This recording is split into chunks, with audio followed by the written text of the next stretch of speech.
Slurring notes on the trumpet or any wind instrument is kind of nice. It's fun gliding up and down the lines of music, even if it's just a scale.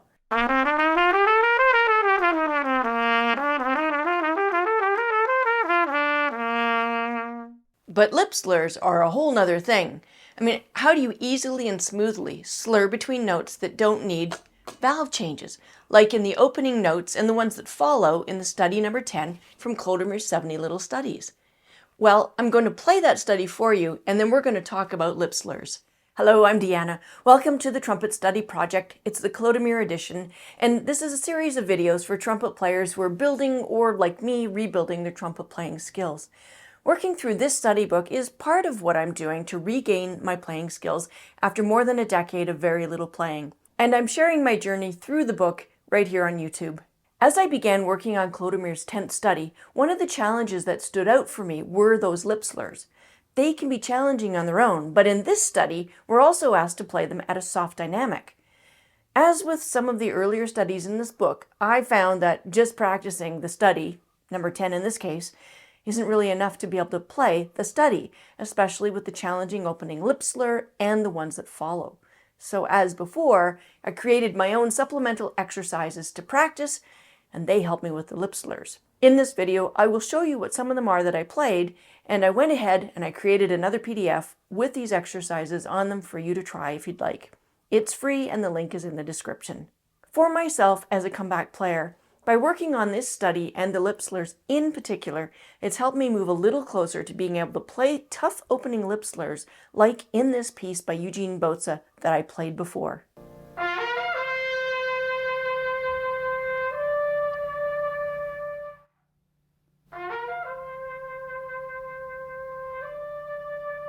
But even when I was young and I could play them like that, they were still challenging, and I did have moments like this one. As I said, they can be a bit of a thing to do, but you can learn how to do them, and the slur that preceded that chipped one, I got just fine. Anyway, I'm going to share some ideas for you for how to do slurs in study number 10 after I play my current best version of it for you.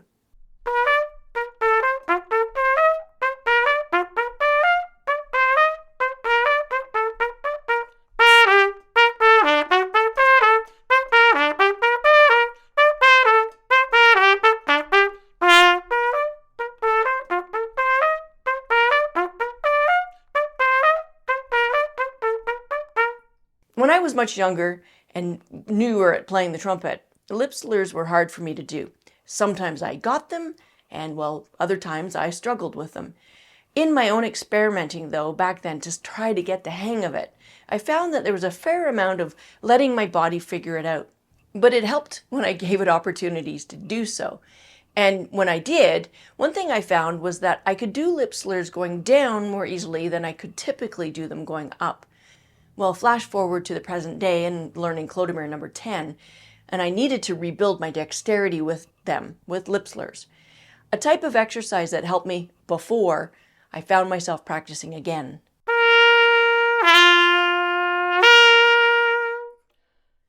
While I'm playing this, I'm working on finding and playing the top note with as full and centered a tone as I can.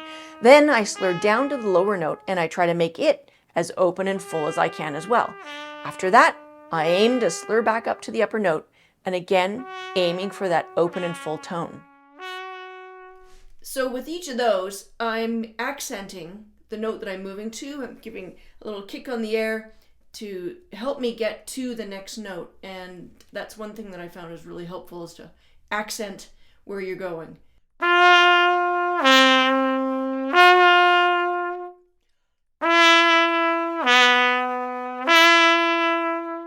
But in my first few years of playing the trumpet before this time, before experimenting, I didn't really think about it. I just played things and they worked out okay, or they didn't. Lip slurs for me were a challenge. But then as I started focusing on them more and more, trying to play them better, I started to feel what was happening more and more. And the slurs started sounding better. and were starting to be a little more easy to play. It was partly due to playing things like I just showed you and the other exercises that we're going to talk about and we'll get into in just a moment. It was doing all of that I started to get how to do it, the feel of it, and what to do. I put the music I just played in a PDF for you, but just to note, that 1 and 3 combination and the 1, 2, 3 combinations, they're a little wonky to play. So I put them in, but you can play them or just leave them out if they are a little bit too bizarre to play. Usually when I was starting to work on number 10, I would have already done my usual warm-up, and then I would move into working on warming up slurring in particular, and ultimately lip slurring. This is one of the things that I often played to do that.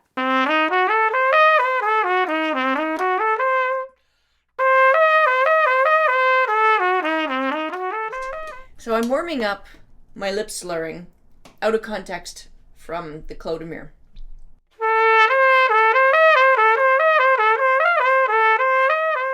These are diminished sevenths that I'm playing, and I like them for a number of reasons. In fact, I actually like them so much I did a video where I talk all about them, and there's a link to it in the description. I hope you'll check it out too. So once I was more warmed up, I also played things like this.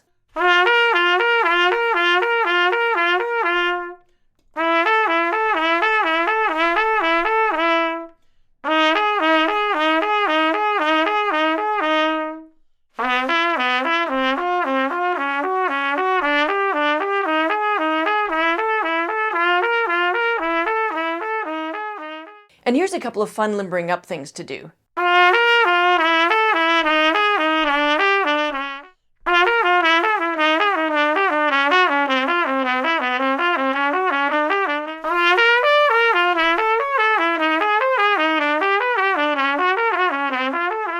Moving on into the study now.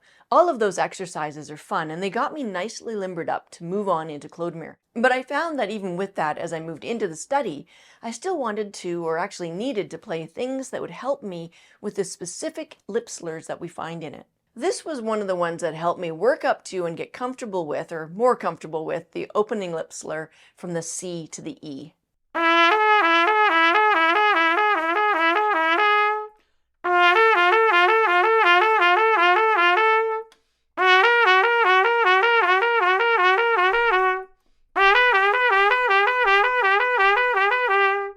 I actually have no idea how many I'm doing, if I'm actually reading it and repeats.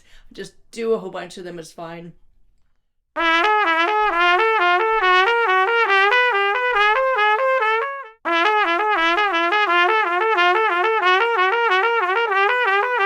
You can repeat as many times as you want. It's all good. In fact, it's good. For working on the D to the F and then the E to the G lip slurs, I did things like this.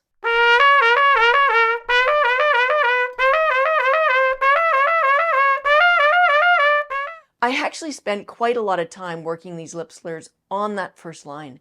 I wanted to get really comfortable with them.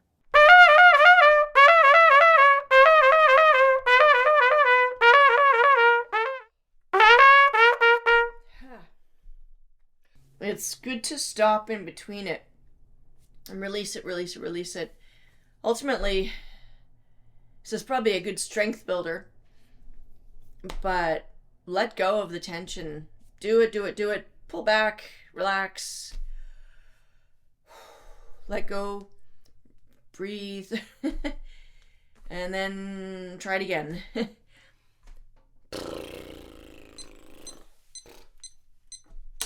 What? I'm at 124. All of the work on the lip slurs definitely helped, but there was one thing I was still finding a challenge with, and that was the beginning. I especially wanted to be solid with playing those first couple of notes, because in my experience, I find that the beginning really sets the stage for how things are going to go afterwards. So this is what I played to work on it.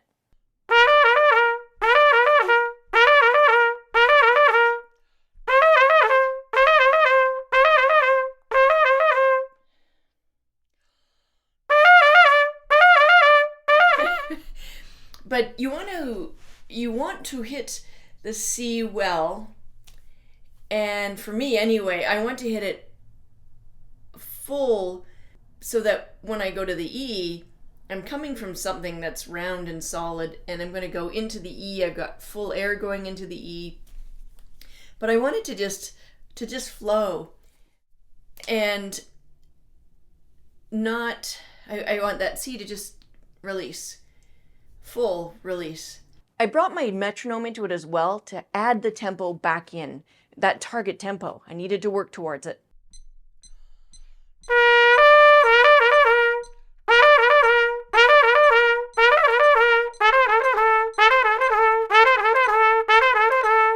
The more you do this, the neater and more accurate your playing will become. Just keep putting the air at it and letting your body figure out where the notes are and how to move to them, and it will come along. So how about that, playing them softly? Clodomir has us doing this at a soft dynamic, all of these lip slurs up high. Thanks, Clodomir. For myself, being able to play Clodomir's number 10 opening line softly,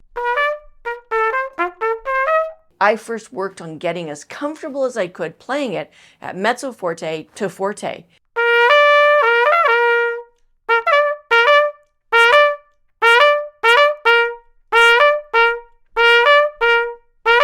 Then I started to dial it back on the dynamic. I wanted to get my air support happening, and I just find it easier at the louder dynamics.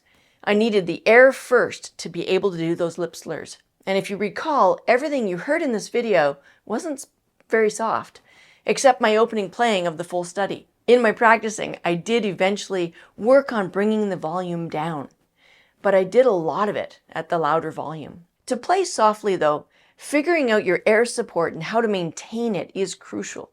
Then you can work on getting softer while aiming to keep the sound supported with steady air. In some ways, playing study number 10 is more like a test for how well your air support is working for you for playing softly, rather than the place to actually learn how to do it. So you may ask, well, how do you learn how to do it? Excellent question. Let me digress slightly for a moment, but I promise it's related. If you've been following my channel, you may have noticed that it's been quite a while since I released Clodomir's study number 9. Perhaps you even wondered, has she abandoned Clodomir? Oh no! Nope, Clodomir is still going strong. But when I started to work on number 10 with its challenging lip slurs and soft dynamic, I realized it was high time to address a couple other topics that had already been in my mind to do. The warm-up and the Clark study number 2. I did those 2 videos next, and they're about more than their titles might suggest. And the reason to do them now instead of going straight into number 10 was because at their core, those 2 videos are about tone production and learning good air support. Remember, I just said, to play softly though, figuring out your air support and how to maintain it is crucial. To date, those 2 videos are the most important topics I've covered, and I suspect they actually may hold that spot forever.